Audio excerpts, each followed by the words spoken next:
ക്രിസ്തുയേശുവിൽ എല്ലാവർക്കും സ്നേഹവന്ദനം. പുതിയൊരു വീഡിയോയിലേക്ക് എല്ലാവരെയും സ്വാഗതം ചെയ്യുന്നു.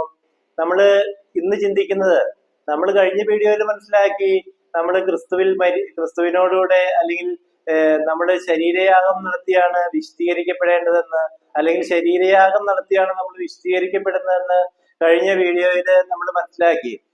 അപ്പൊ കഴിഞ്ഞ വീഡിയോയിൽ നമ്മൾ ഗ്രഹിച്ചത് ഇതാണ്: യേശു തന്റെ ശരീരം എന്ന തിരുശീലയിൽ കൂടി ഒരു പുതിയ വഴി നമുക്ക് സ്ഥാപിച്ചിട്ടുണ്ട്. അത് നമ്മൾ ശരീരയാഗം നടത്തി വിശുദ്ധീകരിക്കപ്പെടുക എന്നുള്ളതാണ് ആ പുതിയ നിയമം, അല്ലെങ്കിൽ അതാണ് പുതിയ നിയമം. ഇനി ഇന്ന് നമ്മൾ ചിന്തിക്കുന്നത്, എങ്ങനെയാണ് നമ്മൾ ഈ ശരീരയാഗം നടത്തി വിശുദ്ധീകരിക്കപ്പെടുന്നത്? ക്രിസ്തുവിലൂടെ ശരീരയാഗം നടത്തി വിശുദ്ധീകരിക്കപ്പെടാം എന്ന് പറയുമ്പോൾ അത് വളരെ ഈസിയാണ്. എന്നാൽ ഇതിനൊരു പ്രോസസ്സിംഗ് ഉണ്ട്. അത് എന്തൊക്കെയാണെന്ന് നമുക്ക് ഇന്ന് വീഡിയോയിൽ ചിന്തിക്കാം. എങ്ങനെയാണ് നമുക്ക് ക്രിസ്തുവിലൂടെ നമ്മുടെ ശരീരത്തെ ദൈവത്തിന് യാഗം കഴിക്കുവാൻ കഴിയുന്നതെന്ന് ഇന്ന് നമുക്ക് വചനത്തിലൂടെ മനസ്സിലാക്കാം. ഇവിടെ റോമർക്ക് എഴുതിയ ലേഖനം. അപ്പൊ നമുക്ക് തനിയെ ഈ യാഗം നടത്താൻ കഴിയുകയില്ല. ഈ യാഗത്തിലൂടെ മാത്രമാണ് ഒരു വ്യക്തി വിശദീകരിക്കപ്പെടുന്നത്. അല്ലാതെ നമ്മൾ വളരെ വ്യക്തമായിട്ട് തിരിച്ചറിയേണ്ട ഒരു കാര്യം, യേശു കാൽവരി മലയില് ക്രൂശിൽ മരിച്ചതുകൊണ്ട് നമ്മുടെ ആരുടെയും പാപങ്ങൾ മോചിക്കപ്പെട്ടിട്ടില്ല. നമ്മുടെ പഴയ പാപമുള്ള നമ്മുടെ മനുഷ്യനെ ക്രിസ്തുവിനോടുകൂടെ ക്രൂശിക്കുമ്പോഴാണ് നമ്മൾ പാപത്തിൽ നിന്ന് മോചനം നേടുന്നത്. അതാണ് വചനം അസന്നിഗ്ധമായിട്ട് പഠിപ്പിക്കുന്നത്. ഉള്ള ചിന്തകളെല്ലാം നമ്മൾ തെറ്റായി മനസ്സിലാക്കിയിരിക്കുന്നതാണ്, അല്ലെങ്കിൽ മതങ്ങളും ഈ ലോകവും നമ്മളെ തെറ്റായി പഠിപ്പിച്ചിരിക്കുന്നതാണ്. ഒരിക്കലും യേശു ക്രിസ്തു കുരിശിൽ മരിച്ചതുകൊണ്ട് ഒരിക്കലും നമ്മുടെ പാപങ്ങൾ മോചിക്കപ്പെട്ടിട്ടില്ല. എന്നാൽ ഒരു വ്യക്തി നമ്മുടെ പാപങ്ങൾക്ക് വേണ്ടി മരിക്കേണ്ടതായിരുന്നു. അങ്ങനെ യേശു മരിച്ചു. എന്നാൽ യഥാർത്ഥത്തിൽ നമ്മൾ തിരിച്ചറിയേണ്ടത്, യേശു നടത്തിയ യാഗം, തന്റെ ശരീരം ക്രിസ്തുവിന് നൽകി. അങ്ങനെ ക്രിസ്തുവിനെ സ്വീകരിക്കുവാൻ യേശു തന്റെ ശരീരം ക്രിസ്തുവിനായി ഒരുക്കി നൽകി. ആ ഒരു യാഗത്തിലൂടെയാണ് യേശു ക്രിസ്തുവിനെ സ്വീകരിച്ചത്. അങ്ങനെയാണ് യേശു ക്രിസ്തുവായി തീർന്നത്. ആരൊക്കെ ഇനി യേശു ഇങ്ങനെ ഒരു പുതിയ വഴി ഇവിടെ സ്ഥാപിച്ചിട്ടുണ്ട്. ആർക്കും ക്രിസ്തുവിലൂടെ തന്റെ ശരീരം സമർപ്പിച്ച് വിശുദ്ധീകരിക്കപ്പെടാം. അങ്ങനെ ആ പുതുവഴിയിലൂടെ ആര് വിശുദ്ധീകരിക്കപ്പെടുന്നുവോ അവർക്കെല്ലാവർക്കും സൽഗുണപൂർത്തി വരുത്തിയിരിക്കുന്നു. അതാണ് നമ്മൾ പണ്ട് പഠിച്ച ഈ കാലം കഴിഞ്ഞ ശേഷം. ഈ കാലം എന്ന് പറയുന്നത്, ഈ കാലം കഴിഞ്ഞ ശേഷം എന്റെ ന്യായപ്രമാണം ഞാൻ അവരുടെ ഹൃദയങ്ങളിൽ എഴുതി അവർക്ക് നൽകും. അപ്പൊ ദൈവത്തിന്റെ ന്യായപ്രമാണം നമ്മുടെ ഹൃദയത്തിൽ എഴുതി നൽകണമെങ്കിൽ നമ്മൾ ഈ ശരീരയാഗം നടത്തി വിശുദ്ധീകരിക്കപ്പെടണമെന്നാണ് ഈ ഹെബ്രായർക്ക് എഴുതിയ ലേഖനത്തിലൂടെ വചനം നമ്മെ പഠിപ്പിക്കുന്നത്. ഈ എങ്ങനെ നമുക്ക് ഈ ക്രിസ്തുവിലൂടെ ഈ യാഗം നടത്താമെന്ന് ഇന്ന് നമുക്ക് വളരെ ഡീറ്റെയിൽ ആയിട്ട് നോക്കാം. ഇവിടെ റോമർക്ക് എഴുതിയ ലേഖനം 12-ാം അധ്യായം 1-ാം വാക്യത്തിലൂടെ വചനം പഠിപ്പിക്കുന്നത് എങ്ങനെയാണ്: സഹോദരന്മാരെ, ഞാൻ ദൈവത്തിന്റെ മനസ്സലിവ് ഓർമ്മിപ്പിച്ച് നിങ്ങളെ പ്രബോധിപ്പിക്കുന്നത്, നിങ്ങൾ ബുദ്ധിയുള്ള ആരാധനയായി നിങ്ങളുടെ ശരീരങ്ങളെ ജീവനും വിശുദ്ധിയും ദൈവത്തിന് പ്രസാദവുമുള്ള യാഗമായി സമർപ്പിപ്പീൻ. അപ്പൊ ഇവിടെ ഇതാണ് ഇതിന്റെ യഥാർത്ഥ കാര്യം. ഈ വചനം യഥാർത്ഥമായിട്ട് ഗ്രഹിച്ചാൽ നമ്മൾക്ക് ഈ യാഗം നടത്താൻ പറ്റും. അപ്പൊ ഇവിടെ വചനം പഠിപ്പിക്കുന്നത്, പൗലോസ്ലീഹ പഠിപ്പിക്കുകയാണ്, സഹോദരന്മാരെ, നമ്മളെ ഓരോരുത്തരെയും പൗലോസ്ലീഹ പ്രബോധിപ്പിക്കുന്നത് ഇങ്ങനെയാണ്: ദൈവം മനസ്സലിവുള്ളവനാണ്. നമ്മുടെ പാപങ്ങൾ ഓർത്തിരിക്കാൻ മാത്രം ദൈവം അത്ര കഠിന ഹൃദയനൊന്നുമല്ല. ദൈവം മനസ്സലിവുള്ളവനാണ്. നമ്മുടെ ശരീരങ്ങളെ ജീവനും വിശുദ്ധിയുമുള്ള ഒരു സജീവ ബലിയായി ദൈവത്തിന് സമർപ്പിക്കണം, അല്ലെങ്കിൽ ഒരു ആരാധനയായി. അതാണ് യഥാർത്ഥ ആരാധന. അല്ലാതെ നമ്മൾ എല്ലാ ഞായറാഴ്ചയും പോയി പാട്ടുപാടി ദൈവത്തെ സ്തുതിക്കുന്നതല്ല യഥാർത്ഥ ആരാധന. യഥാർത്ഥ ആരാധന നമ്മുടെ ശരീരത്തെ ദൈവത്തിന് പ്രസാദമുള്ള ജീവനുള്ള ഒരു യാഗമായി, നമ്മുടെ സ്വന്തം ബുദ്ധി കൊണ്ട്, എല്ലാവരും പറഞ്ഞിട്ട് ചെയ്യേണ്ട കാര്യമല്ല ഇത്, നമ്മുടെ സ്വന്തം ബുദ്ധി ഉപയോഗിച്ച് നമ്മൾ ജീവനും വിശുദ്ധിയുമുള്ള ഒരു സജീവ ബലിയായി നമ്മുടെ ശരീരങ്ങളെ ദൈവത്തിന് സമർപ്പിക്കുന്നതാണ് ഈ യാഗം എന്ന് പറയുന്നത്. അപ്പൊ യഥാർത്ഥ യാഗം എന്ന് പറയുന്നത് നമ്മുടെ ശരീരത്തെ ഒരു ബലിയായി നമ്മൾ ദൈവത്തിന് സമർപ്പിക്കുന്നതാണ് യഥാർത്ഥ യാഗം. ഈ ഒരു യാഗം മാത്രമേ ദൈവം മനുഷ്യരുടെ കയ്യിൽ നിന്ന് സ്വീകരിക്കുന്നുള്ളൂ എന്നാണ് വചനത്തിലൂടെ നാം മനസ്സിലാക്കേണ്ടത്. അപ്പൊ നമുക്ക് നേരിട്ട് ഈ യാഗം നടത്താൻ കഴിയുകയില്ല. ആ യാഗം നടത്തുന്നത് നമ്മൾ ക്രിസ്തുവിൽ നമ്മളെ ക്രൂശിച്ചുകൊണ്ടാണ്. അതാണ് നമ്മൾ കഴിഞ്ഞ വീഡിയോയിലൊക്കെ മനസ്സിലാക്കിയത്. ഗലാത്യർക്ക് എഴുതിയ ലേഖനം 2-ാം അധ്യായം 20-ാം വാക്യത്തിലൂടെ നമ്മൾ പഠിച്ചത് എങ്ങനെയാണ്: ഞാൻ ക്രിസ്തുവിനോടുകൂടെ ക്രൂശിക്കപ്പെട്ടിരിക്കുന്നു. ഇനി ജീവിക്കുന്നത് ഞാനല്ല, എന്നിൽ ക്രിസ്തു ജീവിക്കുന്നു. ഇപ്പോൾ ഞാൻ ജഡത്തിൽ ജീവിക്കുന്നത് എന്നെ സ്നേഹിച്ച് എനിക്ക് വേണ്ടി സ്വയം നൽകിയ ക്രിസ്തുവിലുള്ള വിശ്വാസം, അല്ലെങ്കിൽ ദൈവപുത്രങ്കിലുള്ള വിശ്വാസത്താലത്രേ ജീവിക്കുന്നത്. അപ്പൊ ഞാൻ എന്റെ ശരീരത്തെ ക്രിസ്തുവിനോടുകൂടെ ക്രൂശിക്കുന്നതാണ് എന്റെ ശരീരയാഗം. അപ്പൊ നമ്മള് ക്രിസ്തുവിനെ സ്വീകരിക്കുവാൻ നമ്മുടെ ശരീരത്തെ വിശുദ്ധിയുള്ളതാക്കി ദൈവത്തിന് സമർപ്പിക്കുന്നു. അങ്ങനെ ആ സമർപ്പിക്കപ്പെട്ട ശരീരത്തിലേക്ക് ക്രിസ്തു വന്ന് വസിക്കുന്നു. അങ്ങനെ നമ്മൾ ക്രിസ്തുവിനോടുകൂടെ നമ്മൾ ക്രൂശിക്കുന്നതാണ് ഈ യാഗം. അങ്ങനെ ക്രിസ്തുവിനോടുകൂടെ ക്രൂശിക്കുന്നത് നമ്മുടെ മരണമാണെന്നാണ് ബൈബിൾ പഠിപ്പിക്കുന്നത്. ഇതാണ് ഒരു വ്യക്തിയുടെ ഒന്നാം മരണം. അങ്ങനെ ഒന്നാം മരണത്തിലൂടെ ക്രിസ്തുവിനോടുകൂടെ മരിച്ചവൻ ക്രിസ്തുവിനോടുകൂടെ ഉയർത്തെഴുന്നേൽക്കുന്നു, അല്ലെങ്കിൽ അവൻ ക്രിസ്തുവിനോടുകൂടെ ജീവിക്കുന്നു എന്നാണ് വചനം പഠിപ്പിക്കുന്നത്. അപ്പൊ ഇങ്ങനെ നമ്മൾ മനസ്സിലാക്കി, ഒരു വ്യക്തി ക്രിസ്തുവിനോടുകൂടെ ക്രൂശിക്കുന്നത് അവന്റെ മരണമാണ്. അപ്പൊ ഇങ്ങനെ ക്രിസ്തുവിനോടുകൂടെ ക്രൂശിക്കുന്നത് ഒരു മരണമാണെങ്കിൽ നമ്മൾ ഇത് ഇങ്ങനെ ഒരു മരണമല്ല, 7 രീതിയിലുള്ള മരണം നമ്മൾ ഈ ഭൂമിയിൽ വെച്ച് ക്രിസ്തുവിലൂടെ നമ്മൾ മരിക്കണം, അല്ലെങ്കിൽ ക്രിസ്തുവിൽ നമ്മൾ 7 രീതിയിൽ മരിക്കണം എന്നാണ് ബൈബിൾ പഠിപ്പിക്കുന്നത്. ആ 7 മരണം ഏതൊക്കെ? അപ്പൊ ഒരു വ്യക്തി 7 മരണം ക്രിസ്തുവിൽ പ്രാപിച്ചാൽ മാത്രമേ അവൻ ക്രിസ്തുവിനോടുകൂടെ മരിച്ച് ഉയർത്തെഴുന്നേൽക്കുന്നുള്ളൂ. അങ്ങനെ ക്രിസ്തുവിൽ മരിച്ച് ഉയർത്തെഴുന്നേൽക്കുന്നവനെ ദൈവം ക്രിസ്തുവിനോടുകൂടെ ഉയർത്തെഴുന്നേൽപ്പിച്ച് സ്വർഗത്തിൽ ഇരുത്തിയിരിക്കുകയാണ്. ഈ സ്വർഗത്തിൽ ഇരിക്കുന്ന വ്യക്തി സ്വർഗത്തിൽ നിന്ന് ഇറങ്ങി വരുന്നത് ദൈവവചനം പ്രസംഗിക്കുവാൻ വേണ്ടിയിട്ടാണ്. അതാണ് ഞാൻ പലവട്ടവും പറഞ്ഞതുപോലെ, സ്വർഗത്തിൽ നിന്ന് ഇറങ്ങി വന്ന് സ്വർഗത്തിൽ ഇരിക്കുന്ന മനുഷ്യപുത്രനല്ലാതെ ആരും സ്വർഗത്തിൽ കയറിയിട്ടില്ല. അപ്പൊ സ്വർഗത്തിൽ എന്ന് പറയുന്നത് ദൈവം വസിക്കുന്ന സ്ഥലമാണ്. അപ്പോൾ ഒരു വ്യക്തി ശരീരയാഗം നടത്തി വിശുദ്ധീകരിക്കപ്പെട്ടു കഴിഞ്ഞാൽ അവനിലേക്ക് ക്രിസ്തു വന്ന് വസിക്കുന്നു. ദൈവം ആത്മാവാണ്. അതാണ് പൗലോസ് പഠിപ്പിക്കുന്നത്, നിങ്ങൾ ദൈവത്തിന്റെ ആലയമെന്നും ദൈവാത്മാവ് നിങ്ങളിൽ വസിക്കുന്നുവെന്ന് നിങ്ങൾ അറിയുന്നില്ലേ? അപ്പൊ ദൈവം ആത്മാവായി നമ്മളിൽ വസിക്കുന്നു, ക്രിസ്തുവും ആത്മാവായി നമ്മളിൽ വസിക്കുന്നു. അപ്പൊ ക്രിസ്തുവും ദൈവവും നമ്മളിൽ വസിക്കണമെങ്കിൽ നമ്മുടെ ശരീരത്തെ ഒരു വിശുദ്ധിയുള്ള ശരീരമാക്കി, അല്ലെങ്കിൽ നമ്മുടെ ശരീരത്തെ, ഈ പാപം നിറഞ്ഞ ഈ ജഡിക മനുഷ്യനെ നമ്മൾ ദൈവത്തിന് ഒരു വിശുദ്ധ ബലിയായി സമർപ്പിക്കുന്നതാണ് നമ്മുടെ ശരീരയാഗം. അങ്ങനെ ഒരു മനുഷ്യൻ ജഡത്തിൽ മരിക്കുന്നതാണ്, അല്ലെങ്കിൽ തന്റെ ജഡശരീരത്തെ ക്രിസ്തുവിനെ സമർപ്പിച്ച് ക്രിസ്തുവിൽ തന്റെ ജഡശരീരത്തെ ക്രൂശിക്കുന്നതാണ് അവന്റെ മരണം. അങ്ങനെ മരിക്കുന്നവനാണ് ക്രിസ്തുവിനോടുകൂടെ ഉയർത്തെഴുന്നേൽക്കുന്നത്. അങ്ങനെ 7 രീതിയിലുള്ള മരണം ഉണ്ടെന്നാണ് ബൈബിൾ പഠിപ്പിക്കുന്നത്. അത് ഏതൊക്കെയാണെന്ന് നമുക്ക് വചനാടിസ്ഥാനത്തിൽ തന്നെ നോക്കാം. ഇങ്ങനെ 7 മരണത്തിൽ ആദ്യത്തെ മരണം, നമ്മള് ലോകത്തിന്റെ ആദ്യ പാഠങ്ങൾക്ക് നമ്മൾ മരിക്കണം. അപ്പൊ ഒന്നാം മരണം എന്ന് പറഞ്ഞാൽ ലോകത്തിന്റെ ആദ്യ പാഠങ്ങൾക്ക് മരിക്കണം. എന്താണ് ഈ ലോകത്തിന്റെ ആദ്യ പാഠങ്ങൾക്ക് മരിക്കുക എന്ന് പറഞ്ഞാൽ? അതിന് ദൈവവചനം ഏതാണ് ലോകത്തിന്റെ ആദ്യ പാഠങ്ങൾക്ക് മരിക്കണം എന്നുള്ള വചനം ഏതാണെന്ന് നമുക്ക് നോക്കാം.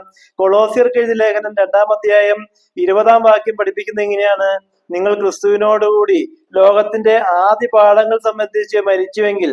അപ്പൊ നമ്മള് ലോകത്തിന്റെ ആദ്യ പാഠങ്ങൾക്ക് മരിക്കണം. അങ്ങനെ ക്രിസ്തുവിനോടുകൂടെ മരിക്കണമെങ്കിൽ, ക്രിസ്തുവിനോടുകൂടെ മരിച്ച് ജീവിക്കണമെങ്കിൽ നമ്മൾ ആദ്യമായിട്ട് നമ്മൾ ഈ ലോകത്തിൽ നിന്നും ലോകത്തിന്റെ ആദ്യ പാഠങ്ങൾക്ക് മരിക്കണം എന്ന് വെച്ചാൽ, നമ്മൾ ഈ ഭൂമിയിൽ ജനിച്ചപ്പോൾ നമ്മുടെ മാതാപിതാക്കളിൽ നിന്ന് നമ്മൾ ജഡിക മനുഷ്യരായി ഈ ഭൂമിയിൽ ജനിച്ചു. നമ്മൾക്ക് നമ്മുടെ മാതാപിതാക്കളിൽ നിന്നും നമ്മുടെ മതങ്ങളിൽ നിന്നും ഈ ലോകത്തിൽ നിന്നും ലഭിച്ച അറിവുകളാണ് നമ്മുടെ ആദ്യ പാഠങ്ങൾ എന്ന് പറയുന്നത്. ഈ ആദ്യ പാഠങ്ങൾ, അല്ലെങ്കിൽ ലോകത്തിൽ നിന്നും ഈ മതങ്ങളിൽ നിന്നും നമ്മുടെ മാതാപിതാക്കളിൽ നിന്നും നമ്മൾ നേടിയ അറിവിന് മരിച്ച് നമ്മൾ ദൈവത്തിന്റെ ജ്ഞാനത്തിലാകുന്നതാണ് ലോകത്തിന്റെ ആദ്യ പാഠങ്ങൾക്ക് മരിക്കുക എന്ന് പറഞ്ഞാൽ. അതാണ് യേശു പറഞ്ഞത്, നിങ്ങൾ തിരിഞ്ഞ് ശിശുക്കളെ പോലെ ആയില്ല എങ്കിൽ ദൈവരാജ്യത്തിൽ പ്രവേശിക്കുകയില്ല. നമുക്കറിയാം, ശിശുവിനെ സംബന്ധിച്ച് അവൻ ഒന്നും അറിയില്ല, നമ്മൾ പറയുന്നതല്ല അവൻ കേൾക്കുന്നു. ഇതുപോലെ തന്നെയാണ് നമ്മള് ഈ ലോകത്തിൽ നിന്ന് നേടിയ അറിവുകളെല്ലാം അത് ദൈവികമല്ല, അല്ലെങ്കിൽ ദൈവത്തിന്റെ ജ്ഞാനമല്ല എന്ന് തിരിച്ചറിഞ്ഞ് ദൈവജ്ഞാനത്തിൽ നമ്മൾ നിറയുന്നതാണ് ഈ ലോകത്തിന്റെ ആദ്യ പാഠങ്ങൾക്ക് മരിക്കുക എന്ന് പറഞ്ഞാൽ. അങ്ങനെ നമ്മള് ലോകത്തിന്റെ ആദ്യ പാഠങ്ങൾക്ക് മരിക്കണം. അതാണ് ക്രിസ്തുവിലുള്ള ഒന്നാമത്തെ മരണം. ലോകത്തിന്റെ ആദ്യ പാഠങ്ങൾക്ക് മരിക്കുക എന്ന് പറഞ്ഞാൽ, ഞാൻ പറഞ്ഞതുപോലെ തന്നെ നമ്മൾ ഈ ലോകത്തിൽ നിന്ന് നേടിയ ആ അറിവുകളെല്ലാം നമ്മൾ ഉപേക്ഷിക്കുക എന്ന് പറഞ്ഞാൽ അത് യഥാർത്ഥ അറിവുകളല്ല, ദൈവജ്ഞാനമല്ല എന്ന് മനസ്സിലാക്കി നമ്മൾ കൊരിന്ത്യർക്കെഴുതിയ ലേഖനത്തിൽ പഠിക്കുന്നുണ്ട്, ദൈവത്തിന്റെ ആത്മാവിലൂടെയാണ് നമ്മൾ ദൈവത്തെ അന്വേഷിക്കേണ്ടത്. അങ്ങനെ ദൈവത്തിന്റെ ആത്മാവിലൂടെ നമ്മൾ ദൈവത്തെ അന്വേഷിക്കുമ്പോഴാണ് സത്യദൈവത്തെ നമുക്ക് കണ്ടെത്താൻ കഴിയുകയുള്ളൂ. അപ്പൊ ലോകത്തിന്റെ ആദ്യ പാഠങ്ങൾക്ക്, നമുക്ക് ഈ ലോകത്തിൽ നിന്ന് കിട്ടിയ ആദ്യത്തെ അറിവുകൾക്കെല്ലാം നമ്മൾ മരിച്ച് ദൈവജ്ഞാനത്തിൽ നിറയുന്നതാണ്, അല്ലെങ്കിൽ ക്രിസ്തുവിൽ ഈ ലോകത്തിന്റെ ആദ്യ പാഠങ്ങൾക്ക് മരിച്ച് ക്രിസ്തുവിനെ നേടുന്നതാണ് ക്രിസ്തുവിലുള്ള ഒന്നാം മരണം. അപ്പൊ നമ്മള് ലോകത്തിന്റെ ആദ്യ പാഠങ്ങൾക്ക് മരിച്ച് ക്രിസ്തുവിൽ മരിച്ചു കഴിയുമ്പോൾ ക്രിസ്തുവാണ് നമ്മളെ ദൈവത്തിന്റെ നീതി പഠിപ്പിക്കുന്നത്, അല്ലെങ്കിൽ ദൈവരാജ്യ രഹസ്യങ്ങൾ നമ്മളെ പഠിപ്പിക്കുന്നത് ക്രിസ്തുവാണ്. അങ്ങനെ ക്രിസ്തുവിൽ നിന്ന് ദൈവരാജ്യ രഹസ്യങ്ങളെല്ലാം മനസ്സിലാക്കണമെങ്കിൽ നമ്മൾ നേടിയ അറിവുകളെല്ലാം അത് തെറ്റാണെന്ന് മനസ്സിലാക്കി ദൈവത്തിന്റെ പുതിയ അറിവില് അല്ലെങ്കിൽ ദൈവത്തിന്റെ ജ്ഞാനത്തിൽ നമ്മൾ നിറയണം. അതാണ് ലോകത്തിന്റെ ആദ്യ പാഠങ്ങൾക്ക് മരിക്കുക എന്ന് പറഞ്ഞാൽ. വീണ്ടും നമ്മൾ രണ്ടാമത്തെ ഒരു മരണമുണ്ട്. അത് നമ്മുടെ പിതൃപാരമ്പര്യങ്ങൾക്കുള്ള മരണമാണ്.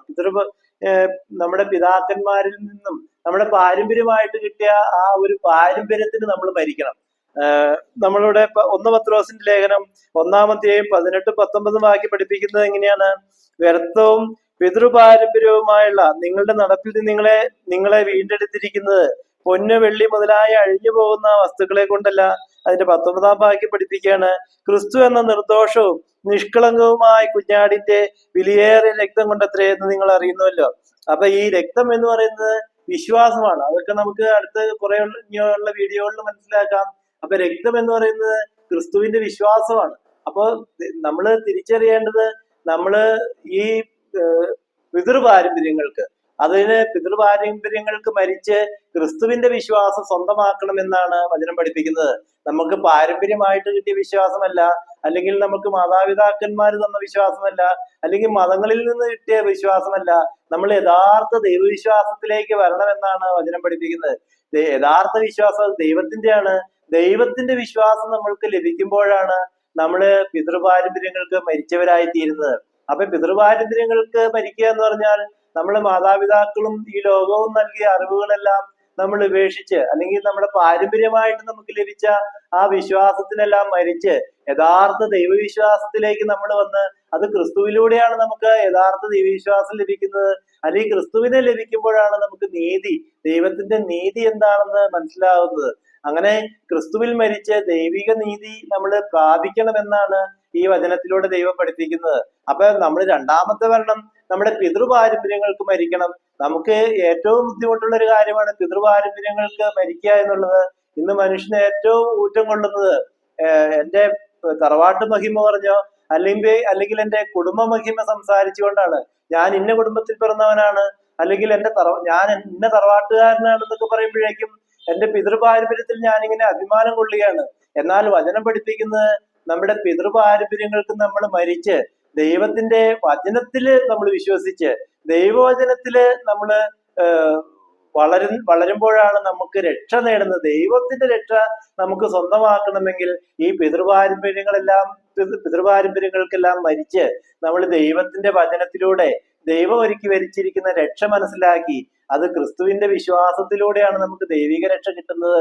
അപ്പൊ ക്രിസ്തുവിനെ സ്വീകരിക്കണമെങ്കിൽ നമ്മൾ രണ്ടാമതായി ക്രിസ്തുവിൽ പിതൃപാരമ്പര്യങ്ങൾക്ക് മരിക്കണം. വീണ്ടും മൂന്നാമതായിട്ട് നമ്മള് മനസ്സിലാക്കേണ്ടത് നമ്മൾ ജഡസംബന്ധമായിട്ട് മരിക്കണം. അപ്പൊ മൂന്നാമതൊരു മരണമുണ്ട്.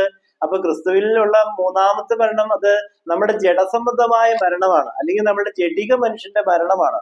അത് ഇതാണ് ഗലാത്യർക്ക് 2-ാം 20-ാം വാക്യം പഠിപ്പിക്കുന്നത്. നമുക്ക് എല്ലാവർക്കും അറിയുന്ന വചനമാണ്. നമ്മൾ കുറെ ദിവസങ്ങളായിട്ട് അല്ലെങ്കിൽ കുറെ വീഡിയോകളിൽ ആ വചനം മനസ്സിലാക്കുന്നതാണ്. അപ്പൊ ഒരു വ്യക്തി ക്രിസ്തുവിനോടുകൂടെ ക്രൂശിച്ച് അവൻ ദൈവപുത്രനായി തീർന്നു എന്ന വിശ്വാസത്തിലാണ് അവൻ ജീവിക്കുന്നത്. അങ്ങനെ ക്രിസ്തുവിനോടുകൂടെ ക്രൂശിക്കുന്നത് അവന്റെ മരണമാണ്. അപ്പൊ ക്രിസ്തുവിൽ മരിച്ച ഒരു വ്യക്തിക്ക് രണ്ടാം മരണം ഉണ്ടാവുകയില്ലെന്നാണ് വചനം പഠിപ്പിക്കുന്നത്. അപ്പൊ നമ്മൾ ക്രിസ്തുവിൽ മരിച്ചു ഉയർത്തെഴുന്നേറ്റ് പിന്നെ അവൻ രണ്ടാമതൊരു മരണം അവന് വരികയില്ലെന്നാണ് വചനം പഠിപ്പിക്കുന്നത്. അതാണ് യേശു ലൂക്കായുടെ സുവിശേഷം 20-ാം 35-ാം വാക്യത്തിലൂടെ പഠിപ്പിക്കുന്നത്. എങ്കിലും ആ ലോകത്തിനും മരിച്ചവരിൽ നിന്നുള്ള പുനരുത്ഥാനത്തിന് യോഗ്യരാകുന്നവർ വിവാഹം കഴിക്കുകയില്ല, വിവാഹത്തിന് കൊടുക്കപ്പെടുകയുമില്ല, അവർക്ക് ഇനി മരിപ്പാനും കഴിയുകയില്ല. അപ്പൊ ഇവിടെ വചനം പഠിപ്പിക്കുന്നത് ആ ലോകത്തിന് എന്ന് പറഞ്ഞാൽ വരുവാനുള്ള ജീവൻ നേടി നമ്മൾ നിത്യതയിൽ ദൈവത്തോടൊപ്പം വസിക്കുന്ന ആ ലോകമാണ് ഉദ്ദേശിക്കുന്നത്. അപ്പൊ ആ ലോകത്തിൽ ജീവിക്കുവാൻ, നിത്യതയിൽ ദൈവത്തോടൊപ്പം ജീവിക്കുവാൻ യോഗ്യരായി തീർന്നവർ മരിച്ചവരിൽ നിന്നുള്ള പുനരുദ്ധാനം എന്ന് വെച്ചാൽ നമ്മൾ ക്രിസ്തുവിൽ മരിച്ചു കഴിഞ്ഞപ്പോൾ നമ്മൾ ഉയർത്തെഴുന്നേറ്റു. അതാണ് പുനരുദ്ധാനം എന്ന് പറയുന്നത്. അങ്ങനെ ക്രിസ്തുവിൽ മരിച്ച് പുനരുദ്ധാനം നേടിയവരും അതുപോലെ ഈ നിത്യജീവൻ ദൈവത്തോടൊപ്പമുള്ള നിത്യജീവന് അർഹത നേടിയവരും വിവാഹം കഴിക്കുകയില്ല, വിവാഹത്തിന് കൊടുക്കുകയില്ല, അവർക്ക് ഇനി മരിപ്പാനും കഴിയില്ലെന്നാണ് വചനം പഠിപ്പിക്കുന്നത്. ഇനി അവന് മരിക്കാൻ ഒരു രീതിയിൽ അവന് കഴിയില്ലെന്നാണ് യേശു അസന്നിഗ്ധമായിട്ട് ലൂക്കായുടെ സുവിശേഷം 20-ാം അധ്യായം 35-ാം വാക്യത്തിലൂടെ പഠിപ്പിക്കുന്നത്. അപ്പൊ നമ്മൾ ഈ വചനങ്ങളൊക്കെ അറിയാത്തതുകൊണ്ടാണ് നമ്മൾ തെറ്റിപ്പോകുന്നത്. അതാണ് യേശു പഠിപ്പിച്ചത്, നിങ്ങൾ തിരുവഴുത്തുകളെയും ദൈവശക്തിയെയും കുറിച്ച് അറിയായികയാൽ തെറ്റിപ്പോകുന്നു. അപ്പൊ നമ്മൾ യഥാർത്ഥമായിട്ട് ഈ ദൈവത്തിന്റെ വചനങ്ങൾ ഗ്രഹിക്കാത്തത് കൊണ്ടാണ് നമ്മൾ തെറ്റിപ്പോകുന്നതും ഈ മതങ്ങളെല്ലാം പറയുന്ന തെറ്റിദ്ധാരണയിലൂടെ നമ്മൾ ജീവിക്കുവാനുള്ള കാരണം നമ്മൾ ഈ ദൈവത്തിന്റെ വചനം തിരുവഴുത്തുകൾ നമ്മൾ ശരിയാവണ്ണം ഗ്രഹിക്കാത്തതുകൊണ്ടാണ്. അപ്പൊ ക്രിസ്തുവിൽ മരിച്ച് ഉയർത്തെഴുന്നേറ്റവന് പിന്നെ ഒരു മരണം ഉണ്ടാവുകയില്ല, അവൻ ദൈവത്തോടൊപ്പം നിത്യതയിൽ വസിക്കുവാൻ യോഗ്യരായി തീർന്നവരാണ്. അപ്പൊ ക്രിസ്തുവിൽ മരിച്ച് ഉയർത്തെഴുന്നേൽക്കണമെങ്കിൽ നമ്മള് ജഡസംബന്ധമായി മരിക്കണം. ഇവിടെ വീണ്ടും അതിന്റെ ഈ ലൂക്കായുടെ സുവിശേഷം 20-ാം അധ്യായം 36-ാം വാക്യം പഠിപ്പിക്കുകയാണ്, അവൻ പുനരുദ്ധാന പുത്രന്മാരാക്കിയാൽ ദൈവദൂത തുല്യരും ദൈവപുത്രന്മാരുമാകുന്നു. അപ്പൊ അവർ ഈ ആലോകത്തിനും മരിച്ചവരിൽ നിന്നുള്ള പുനരുദ്ധാനത്തിന് യോഗ്യരായവര് അവർ ദൂത തുല്യരും പുനരുദ്ധാന പുത്രന്മാരുമാണെന്നാണ് വചനം പഠിപ്പിക്കുന്നത്. ഇതെല്ലാം നമ്മൾ ശരിയായി ഗ്രഹിച്ചാലാണ് യഥാർത്ഥത്തിലുള്ള ക്രിസ്തുവിലുള്ള മരണം എന്താണെന്നും ക്രിസ്തുവിലുള്ള ഉയർപ്പ് എന്താണെന്നും യേശു എങ്ങനെ മരിച്ചിട്ട് ഉയർത്തെഴുന്നേറ്റു എന്നെല്ലാം നമുക്ക് തിരിച്ചറിയാൻ കഴിയുള്ളൂ. നമ്മളിത് വളരെ ഷോർട്ടായിട്ടാണ് പഠിക്കുന്നത്. ഇത് വളരെ ഇതിനോടനുബന്ധമായിട്ട് കുറെ വചനങ്ങളുണ്ട്. അതൊക്കെ നമുക്ക് ദൈവം അനുഗ്രഹിച്ചാൽ പിന്നീട് ഒരിക്കൽ പഠിക്കാവുന്നതാണ്. ഇനി അപ്പൊ നമ്മുടെ പാപശരീരത്തിന് നീക്കം വരുവാൻ വേണ്ടിയിട്ടാണ് നമ്മുടെ പാപമുള്ള ജഡശരീരം ക്രിസ്തുവിനോടുകൂടെ ക്രൂശിക്കുന്നത്. അങ്ങനെ മരിച്ചവനാണ് പാപത്തിൽ നിന്ന് മോചനം പ്രാപിക്കുന്നതെല്ലാം നമ്മൾ മനസ്സിലാക്കിയതാണ്. അപ്പൊ നമ്മുടെ പാപമുള്ളത് നമ്മുടെ ജഡിക മനുഷ്യനാണ്. നമ്മുടെ മാതാപിതാക്കളിൽ നിന്ന് ജനിച്ചപ്പോൾ നമ്മൾ ജഡിക മനുഷ്യരാണ്. ഈ ജഡിക മനുഷ്യനെയാണ് നമ്മൾ ക്രിസ്തുവിനോടുകൂടെ ക്രൂശിക്കുന്നത്. അതാണ് ഒരു ജഡത്തിലുള്ള മരണം, അല്ലെങ്കിൽ ഒരു ജഡിക മരണം എന്ന് പറയുന്നത്. നമ്മുടെ ജഡശരീരത്തെ ക്രിസ്തുവിനോടുകൂടെ ക്രൂശിച്ചിരിക്കുന്നത് ഒരു മരണമാണ്. അങ്ങനെ മരിക്കുമ്പോൾ നമ്മുടെ പഴയ മനുഷ്യൻ, ഈ പാപമുള്ള ഈ പാപജട ശരീരമുള്ള പഴയ മനുഷ്യൻ മരിച്ചു. അവൻ ക്രിസ്തുവിൽ ക്രിസ്തുവിലാണ് അവൻ ക്രൂശിക്കുന്നത്, അവൻ ക്രിസ്തുവിൽ ഉയർത്തെഴുന്നേൽക്കുന്നു. നമുക്ക് ബാക്കിയുള്ള മരണങ്ങളെ കുറിച്ച് നമുക്ക് അടുത്ത വീഡിയോയിൽ മനസ്സിലാക്കാം. അപ്പൊ ഇവിടെ നമ്മൾ 3 മരണത്തെ കുറിച്ച് പഠിച്ചു. ക്രിസ്തുവിൽ 7 മരണമുണ്ട്. ഒന്നാമത്തെ മരണം നമ്മൾ പഠിച്ചതാണ് പാപസംബന്ധമായ ലോകത്തിന്റെ ആദിപാഠങ്ങൾക്ക് മരിക്കണം, 2 പിതൃപാരമ്പര്യങ്ങൾക്ക് മരിക്കണം, ജഡസംബന്ധമായി മരിക്കണം. ഈ 3 മരണം നമ്മൾ ക്രിസ്തുവിൽ ഈ 3 മരണം പ്രാപിക്കുമ്പോഴാണ് ഇനി 4 മരണം കൂടി ഉണ്ട്. ഇങ്ങനെ 7 രീതിയിലുള്ള മരണം ക്രിസ്തുവിൽ മരിക്കുമ്പോഴാണ് നമ്മൾ ഉയർത്തെഴുന്നേൽക്കുന്നത്. അപ്പൊ ഇതത്ര നിസ്സാരമായ കാര്യമല്ല. നമ്മള് യേശു കുരിശിൽ മരിച്ചപ്പോ എന്റെ പാപങ്ങളെല്ലാം മോചിച്ചു എന്ന് പറഞ്ഞുകൊണ്ടിരുന്നാൽ നമുക്കൊരിക്കലും ഉയർപ്പുണ്ടാവുകയില്ല. ഉയർക്കണമെങ്കിൽ യേശുക്രിസ്തു കഴിച്ച അതേ ശരീരയാഗം നമ്മൾ ഓരോരുത്തരും നടത്തണം. അങ്ങനെ യേശുക്രിസ്തു കഴിച്ച ആ ശരീരയാഗത്തിലൂടെ യേശു വിശദീകരിക്കപ്പെട്ടതുപോലെ നാം ഓരോരുത്തരും നമ്മുടെ ശരീരത്തെ ദൈവത്തിന് സമർപ്പിച്ച്, നമ്മളൊരു യാഗമായി ദൈവത്തിന് സമർപ്പിച്ച്, ആ യാഗത്തിലൂടെയാണ്, നമ്മുടെ ശരീരയാഗത്തിലൂടെയാണ് നമ്മൾ വിശദീകരിക്കപ്പെടുന്നത്. അതാണ് ദേഹം എന്നതോ ക്രിസ്തുവിനുള്ളത്. നമ്മുടെ ഓരോരുത്തരുടെ ശരീരം ക്രിസ്തുവിനുള്ളതാണ്. അതുകൊണ്ടാണ് റോമർക്കെഴുതിയ ലേഖനത്തിന്റെ പൗലോസ്ലീഹ വീണ്ടും പഠിപ്പിക്കുന്നത്, നിങ്ങളുടെ ശരീരങ്ങളെ നീതിയുടെ ആയുധങ്ങളായി ദൈവത്തിന് സമർപ്പിക്കുവിൻ. നമ്മൾ ഇത്രയും കാലം നമ്മുടെ ശരീരത്തെ പാപത്തിന് സമർപ്പിച്ചു. ഇനി നമ്മൾ നമ്മുടെ ശരീരത്തെ നീതിയുടെ ആയുധങ്ങളായി ദൈവത്തിന് സമർപ്പിക്കുമ്പോഴാണ് നമ്മൾ ദൈവത്തിന്റെ നീതിമാന്മാരായി തീരുന്നത്. നമ്മുടെ ശരീരത്തെ നീതിയുടെ ആയുധങ്ങളായി ദൈവത്തിന് സമർപ്പിക്കുമ്പോൾ നീതി ലഭിക്കുന്നത് നമുക്ക് ക്രിസ്തുവിനെ നൽകിക്കൊണ്ടാണ്. നമുക്കെല്ലാവർക്കും ഇതുപോലെ ക്രിസ്തുവിൽ മരിച്ച് ഉയർത്തെഴുന്നേൽക്കുന്നവരായി തീരാം. ഈ സത്യവചനങ്ങളെല്ലാം യഥാർത്ഥമായി ഗ്രഹിച്ച് ഇവിടെ ഈ വീഡിയോയിലൂടെ പറയുന്ന വചനങ്ങളെല്ലാം അത് അങ്ങനെ തന്നെയാണ് എന്ന് ബൈബിളുമായിട്ട് ഒത്തുനോക്കി ആ വചനങ്ങളെല്ലാം അതുപോലെ തന്നെയാണെങ്കിൽ നമ്മുടെ ഹൃദയത്തിൽ സ്വീകരിച്ച്, ഈ സത്യസുവിശേഷം ഹൃദയത്തിൽ സ്വീകരിച്ച് ക്രിസ്തുവിനെ തിരിച്ചറിഞ്ഞ് ക്രിസ്തുവിനോടുകൂടെ ഉയർത്തെഴുന്നേൽക്കുന്നവരായി തീരാം. അങ്ങനെ ക്രിസ്തുവിനോടുകൂടെ ഉയർത്തെഴുന്നേറ്റാൽ ക്രിസ്തുവിനോടുകൂടെ മരിച്ച് ക്രിസ്തുവിനോടുകൂടെ ഉയർത്തെഴുന്നേറ്റാൽ നമ്മളെ ദൈവം സ്വർഗത്തിൽ ഇരുത്തുകയും ചെയ്യും. ആ ഒരു വിശ്വാസത്തിൽ നമുക്ക് എങ്ങനെയാണെന്ന് മനസ്സിലാക്കി ക്രിസ്തുവിനെ ഹൃദയത്തിൽ സ്വീകരിച്ച് ക്രിസ്തുവിനോടുകൂടെ മരിച്ച് ഉയർത്തെഴുന്നേൽക്കാം. അങ്ങനെ ആ സത്യസുവിശേഷത്തിലേക്ക് ദൈവം നിങ്ങളെല്ലാവരെയും വഴി നടത്തട്ടെ. നിങ്ങളറിഞ്ഞ ഈ സത്യസുവിശേഷം മറ്റുള്ളവർക്കും പകർന്നു നൽകി അവരെയും ക്രിസ്തുവിൽ മരിച്ച് ഉയർത്തെഴുന്നേറ്റ് ദൈവത്തോടൊപ്പം ജീവിക്കുവാൻ പ്രാപ്തരാക്കി തീർക്കാം. അതിന് ദൈവം നിങ്ങളെല്ലാവരെയും സമൃദ്ധമായി അനുഗ്രഹിക്കട്ടെ എന്ന് പ്രത്യേകം പ്രാർത്ഥിക്കുന്നു.